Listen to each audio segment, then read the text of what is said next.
If you are old enough to remember back 40 years ago, your recollection might be slightly hazy. But this picture may help to bring back some happy memories. 40 years ago, Plymouth Guild of Community Service brought hundreds of people together on Plymouth Hoe to stand in formation and make the word people with their bodies.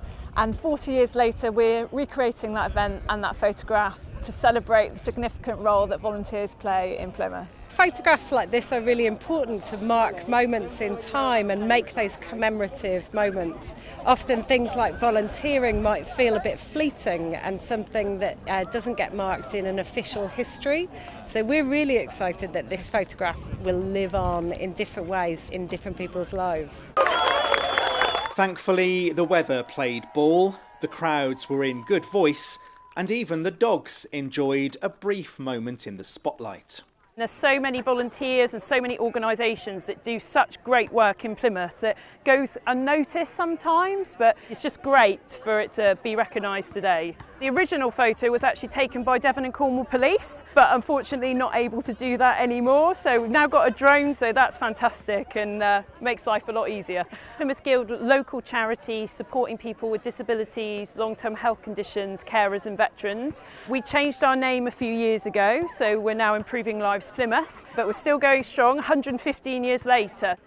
And I'd say there's a pretty good chance we'll be back here in another 40 years, posing for the same picture once again. Sam Blackledge, ITV News, Plymouth.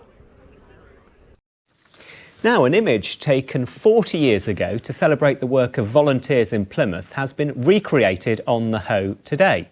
The picture from 1982 inspired a pair of artists to see if they could retake the shot with people who currently volunteer in the city. Hundreds turned up for the event, which paid tribute to the contribution they make. It's now 40 years since that image was taken, and we really wanted to take a moment to thank all the amazing volunteers who live and work in Plymouth. It's been a really beautiful moment today, just hearing everyone's voices join together and say that really important thank you to people who volunteer all around the city. That looks great, doesn't it?